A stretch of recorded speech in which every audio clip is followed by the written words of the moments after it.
When you're building a culture of belonging, every word counts. That's why Textio brings the world's most advanced language insights into your hiring and employer brand content. Our industry-leading approach to artificial intelligence and machine learning provides the tools needed to find more diverse candidates. In short, Textio builds more equitable workspaces, guiding businesses and writing more inclusive job posts. And we're building on that success by bringing even more products to the market for all people who share our belief that language matters. Words have power, and at Textio, we harness that power to increase the access and availability of value-driven work for everyone.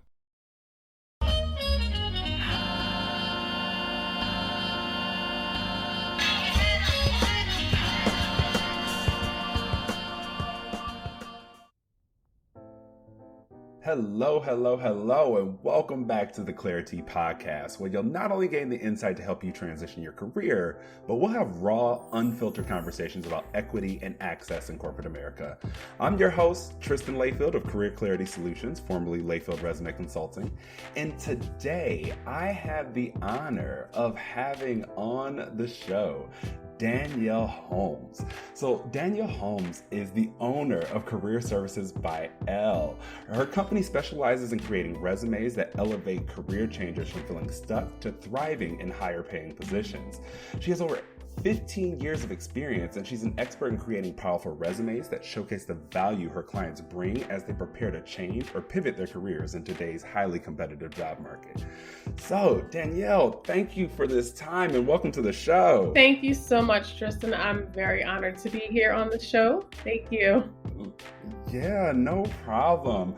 You were one of the first people that I thought of when I thought about launching this show, because we actually had never really met, even virtually, until right before the show here. But we have been following each other for years on social media and interacting with each other. And I've watched you blow up on Instagram and get all these followers. And I just know you do really great work. And I also, anytime I have clients that are trying to get something done, I'm like, I can't get to it. You're one of the people I bring up, like, hey, go check her out and see if she can get to you. So I'm excited to have you here. Thank you. Yes. And, I feel like it's like a full circle moment where it's like you mentioned, we've been following each other for so long, and then being able to connect on this platform here is just amazing. So I'm excited. Yes. I love to connect with people who do similar work to me. Oftentimes people think that, these people are supposed to be competition to them and you're supposed to do one up and be better. I'm like, look, there are enough people who need help with resumes and careers to go around for all of us. Okay? Absolutely. So, no need for competition in this field. At all whatsoever. So I appreciate you jumping on. I always like to start the conversation with a couple of questions here. And so I want you to fill in this blank for me here. Currently, the state of the job market right now is what? What would you say? I would say it's complex. I think that would be like the best way that I can describe it. Okay. So when you say it's complex, what do you mean? I mean that in certain industries, it's like, it's taken off. People are able to land roles very quickly. Certain roles, they're seeing it like that. But then other ones that were like always constantly hiring and, taking on new people, it's kind of slowed down. So when I think of that, I think of tech right now. Mm-hmm. Tech has been on fire for so long, but now I'm starting to see it slow down a little bit. Starting to see more layoffs in tech. I'm starting to see more hiring freezes in tech. So it's just not the way that it used to be, is what the only way I could think of. So it's complex to me, in my opinion, when it comes to. Yeah. No, I totally get it. 100%. We've seen a little bit of a change recently, like you said, in tech and even real estate and a couple of other industries that are having a little bit of a downturn right now. And I think it's really being impacted by quite a few things, but mainly we have things like inflation. We have things that are going on like the war in Eastern Europe, which we don't really think impacts things, Yeah. but it actually does. You don't realize how many companies come out of Ukraine. It's really interesting. I learned all of these things like recently. And then we have things like, just the economy. We're sort of worried about things like, are we going to be in a recession soon? What's happening here? And I think a Yeah. lot of companies are taking heed of that at this moment, right? Yes, I Um, definitely think they're feeling it in this right now. It's like they're feeling it yeah, more than ever. So it's yeah, changing things in the hiring space a lot. quite a bit. Yeah, for sure. So, Hmm. keeping that in mind, thinking about the people who are currently on the job search, right? What type of tips do you have for them? What can they do to really help them get to where they're trying to go? It's all about really having career documents that stand out and get their attention. We're doing Mhm. away with things like in 2022, we shouldn't be using objectives in a resume.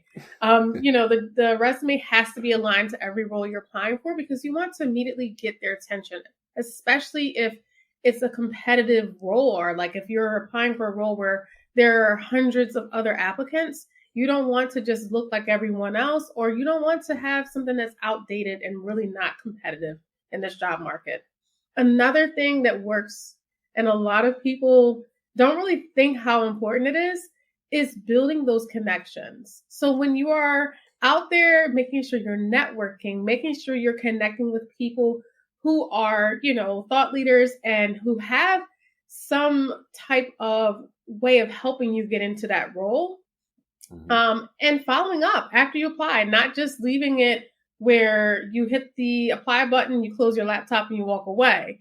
Really Mhm. making sure that you are sending that message or sending that email and just, really making sure you're building that connection is so Yeah. important. That's really Yeah. where the power is and is in that connection building.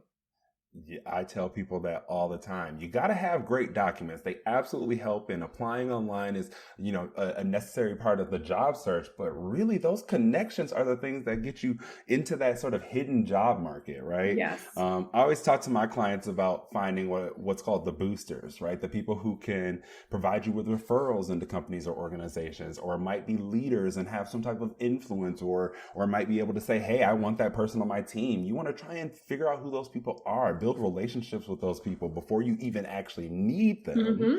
right? No one wants to feel used, right? True. That Right? is true. Um, and so it's best to start. I tell everyone, your job search starts day one of your new job because you start building those new relationships before you need them. And then when you do need them, you're able to access them much more easily, I right? agree. So I 100% agree with your tips there for sure. Now, one of the things that is a little bit different from sort of job searching on the market per se is people who are sort of in careers and trying to advance at their current company, right? It's a little bit of a different play than trying to land a completely different new role. So are there any tips that you have for those type of people who are not necessarily trying to leave their company, but trying to figure out how they can stand out to move up? Really focusing on what it takes to be in that role and showing that you're a person who is not just complacent with doing what's in the job description. Like, how are you going Hmm. to be able to add value? How are you going to Yeah. be able to help the company reach their goals? That's really what's going to help you stand out when you're looking to make that, that upward, when you're trying to move up in a company or just even moving up in your career. That's really what it's going to be about. That's what's going to help you stand Mhm. out. Yeah, focusing on that sort of return on investment they're going to get from you, Oh, right? yeah. How have you already created results, and how will that help you create results in the future, right? I Hmm. think that's an important thing to really focus in on, and show them, hey, I haven't just been here for 2 years, 3 years. I've been creating results for you for 2, 3 years, right? Absolutely. That's so important. um, People often forget to do that piece. I tell everybody, I think of great bullet points as having the action that you took, the reason that you took it, and the value that it provided the company or organization.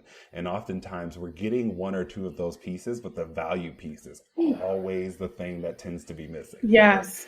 Yes. And it has to be like not just the value that you brought in your specific role, but like value that hiring manager or recruiter can see you bringing to their company or bringing in this specific role. I think sometimes people kind of get hung up on, I did X, Y, and Z. I've done these things. I've done this.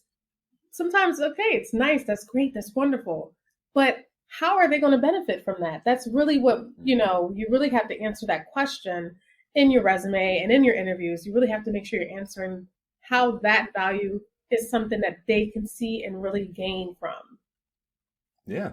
You got to translate it for them. You can never assume that they're going to understand how that's going to translate. And, understand that when companies hire, they hire people to solve a specific problem. Absolutely. Tell them how you're going to solve that problem for them, right? Yes. That's really, really the core here. Now, one last question here. So, you and I both work with tons of job seekers across different industries, right? So flipping the script a little bit, we talk to job seekers all the time. What do you think are like the top 2 or 3 things you think recruiters need to understand about candidates that are searching for jobs right now? I think that recruiters have to, I always say, and I think like this, I don't know if I really communicated it online because I don't like to step on recruiters' toes. I know that their jobs can be hectic, but definitely lead with your heart. Like really think of, who that person is that's applying for that role. Sometimes, it might be a person who has lost their job. It might be someone who is on the brink of being homeless. It might be someone who has a family to feed.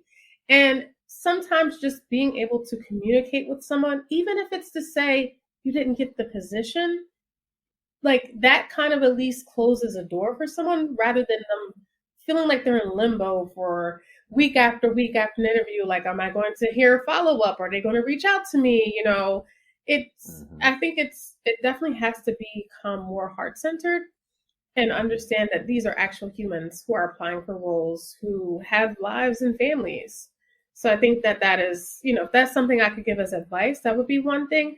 And then number 2, because I'm someone who recently came out of a job search myself, so I really got to see firsthand how things work because I hadn't searched for a job in over 13 years. So something I could say too is if there's someone who's applying for a role and maybe they're not qualified for that role, or you found someone who's more qualified, if you have another position that you're hiring for that you're like, they would be the perfect person for, maybe just send a quick message to recommend that they apply for that role. I think sometimes giving them options or making them feel like, it's not just a closed door every single time that they apply. It builds that momentum and then just makes someone feel empowered. Like, okay, I didn't get this job, but hey, or I didn't get the chance to interview for this job, but hey, they are going to interview me for this position. It gives people a sense of hope at least. Yeah, 100%. I completely agree. Recruiters have a very tough position, right? Because companies and organizations are measuring them on certain KPIs and certain metrics. And so they have to push and push and push through. And often they have multiple roles that they're looking to fill. So that it's hundreds of candidates that they're interacting with. And so I completely 100% get that. But I do believe that sort of the role of a recruiter is to sort of marry perfect candidates with the perfect company, right? And that starts by sort of understanding people and interacting with people and understanding them as people rather than a number, right? Yeah. And that they have feelings and that, ghosting them's not okay on both fronts, both candidates and recruiters. Okay. Right. But I definitely think that recruiters could provide a little bit more insight into what's going on in the process, be a little bit more transparent and communicate with people. And I definitely think that can go quite a bit of ways with candidates for sure. Absolutely. 100%. Now, I like to always bring in a little bit of sort of popular career news or trends and things that are going on. And I sent you a little bit of an article from, I believe it was Business Insider, about some of the things that we might be seeing over the next couple of years. There were some predictions in here. So the article says the scariest economic paper of 2022 predicts big layoffs over the next 2 years as the fight against inflation gets more intense. So we know inflation is ridiculous, right? Look, my grocery bill went up ridiculous amounts. Oh my gosh. And so I am definitely feeling that myself. But this sort of article in this paper sort of talked about the fact that unemployment rates are going to have to go up in order to help drive inflation down. One of the things they specifically said is, inflation is typically inversely tied to unemployment. The rule goes when unemployment drops, inflation rises. And when unemployment is high, inflation goes down. So right now we're at about 3.7% unemployment, right? And in the pandemic, we had 13% unemployment in the second quarter, and then that sort of eased to about 6.7% in the fourth quarter. They're estimating we're going to have to get to about 6.5% unemployment again in order to help with inflation. So that means that people need to start preparing potentially for some things going on, right? Like what do you, when you hear that, what are you thinking? What's coming to mind here? What I'm thinking is stay prepared. Like, don't wait until you start to hear about certain departments downsizing, or don't wait until you get that email. Make sure that you have, even if you feel 100% secure in your position, still, there's no harm in making sure that your resume is updated, making sure that your LinkedIn profile is updated, and really networking and becoming visible on a platform like LinkedIn that can help you if the unthinkable happens. Like, you want to always think for the, you always want to think the best, but also prepare for the worst in every single situation. And in this situation, especially because of what's going on in the job market, there's no harm in being prepared. I'll say that. Yeah, 100%. If you hear something like that, I would even go as far to say, if we're seeing pandemic level unemployment rates, then one of the things the pandemic taught us was that no job is really that secure, right? Yeah. So even if you do feel secure, you really should make sure that you just keep things up to date, especially your network. Warm those contacts up now, so that way when we get to that spot, you're not trying to warm them up and ask for favors immediately, right? Yeah, you're right. You're right. 100%. For me too, I tell people that this is the time to really buckle down and think, how have I made an impact in my company and organization? Have conversations with your superiors on how they believe you've made an impact. Find those numbers, those metrics, those values that you can include when they come to somebody like me or you, right? To write a resume. We need those things to really convey the results inside of there. And if you find yourself sort of at a loss at that point, when you're asking those questions, now's the time to figure out how can I make impact moving forward so I can then put it on my resume, right? Absolutely. Yep, definitely. And Q4, really making sure that you finish strong this year so that you have those metrics to add into that resume. And I always tell people, even if you're not like, a writing savvy person, if you need to use a resume writer, or if you need to reach out to a resume writer, then start to get together a brag folder. Like, what are some achievements you've made? Maybe putting in that folder some performance reviews, documentation of awards, or just even like quotes from colleagues, from your higher ups of things that you have done exceptionally well. So making sure you have all that on hand that you can easily send off to a resume writer or someone who can help you get those documents in order if you need them to be done. Yeah. Yeah.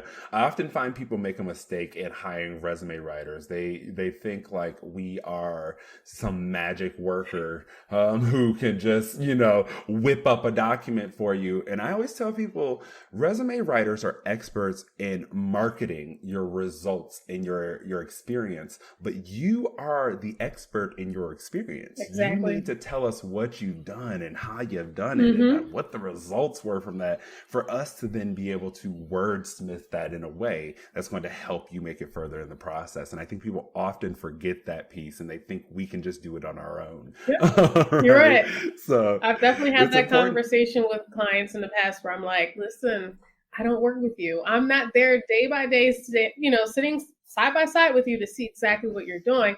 So it always helps for you to be able to know exactly what those achievements are and making sure they're aligned with the role you're applying for. So when you look at that job description, you should kind of just be checking off in your head like, oh, I've done that. Oh, I've done that. this is something I have experience in. And then really thinking of, how did you do that? What were those achievements? How did it benefit the company? What value did you bring? Thinking of those things as you go through the job description, that's really going to help your resume writer create the best marketing tool for you in your job search. Yep. And that's also going to help you prepare for your interviews that you're going to have, because you need to be able to talk about it. We write it, but you still need to be able to convey that in an interview. Resumes get you interviews get you jobs, right? So, right. So you need to be able to still talk about those things in a way that is compelling to a hiring manager or recruiter, and make them really understand that you are someone who brings something unique to the table compared to the rest of the candidates on the slate. Absolutely. So, okay, my friend. Well, you've dropped quite a few gems on how people can stay ready so they don't have to get ready. If this economy goes wild, people, you got to make sure that you are out here prepared. You don't want to be, last minute and trying to figure everything out. People like Danielle and I, we will get booked up real quick in those type of instances. Yes. And you'll be waiting some time to get on our calendar. So you might as well try to get that done early, so that way you don't have to worry about it on the back end. So Danielle, I appreciate all this info, but I got one more segment that I really want to pop into. And it's my tech support segment. I like to just make sure that when I find out about new tech tools, that I share it with people, so people sort of know what they can use and see if it's something that can help you. And I don't know if you've seen this yet, but Google's come out with a tool to help people with their interviews. And so they actually have a tool called Interview Warmup. So if you go to Google and you search for Interview Warmup, it's actually sort of this AI system that asks you actual interview questions. You speak them into your microphone, it transcribes them, and it provides you with insights and feedback on things like job related terms you use, your most used words, talking points you've covered, all these different things, and then provides you with feedback to keep improving. So it's a really nice tool. I just learned about it last week, so I think it's actually pretty new. I mean, it's free to use, at least for now. So I would suggest people take advantage, because once they see more people using it, they love to slap a price tag right on it. up. Okay. So go to Google, search for Interview Warmup, and it can help you really start practicing. And they have some specific things for like data analytics, e-commerce, IT support, project management, user experience design, and then they have general interview practice as well for the remainder of the folks there. So check it out, and let me know how it works for you, because I'm really interested in this and seeing if I should recommend it to more of my clients. Yeah, so definitely. So that's a little piece. But Danielle, thank you so much for coming on the show today. I really, really appreciate it. Yeah, thank you. I'm always happy to share any advice and tools and tips with people out there. And thank you for giving me this opportunity to do so. Yeah, no problem. Now, tell people where they can find you on the internet streets. Yep. So you can find me on Instagram and TikTok at L Career Services. So that's ELLE Career Services. And on my website, www.lcareerservices.net. And on LinkedIn, it's linkedin.com/n/Dani Holmes, DANI Holmes. Okay, you heard it here. Go and follow her. Go engage with that content. Get these tips. Danielle produced some great content across all of her platforms. And if you need some help, check her out. I'm telling you, she produced top tier work. Oh, yes. Okay, so thanks again, my friends. And until next time, everyone, I'll see you later. All right. Bye. Living Corporate is brought to you by Doximity. Doximity helps over 2 million medical professionals. We are the largest medical network that includes over 80% of physicians and over 50% of physician assistants and nurse practitioners. We don't take that responsibility lightly and committed to working towards a more equitable world inside and beyond our virtual office walls. If you want to learn more about Doximity, check out your app store at DOXIMITY. That's DOXIMITY.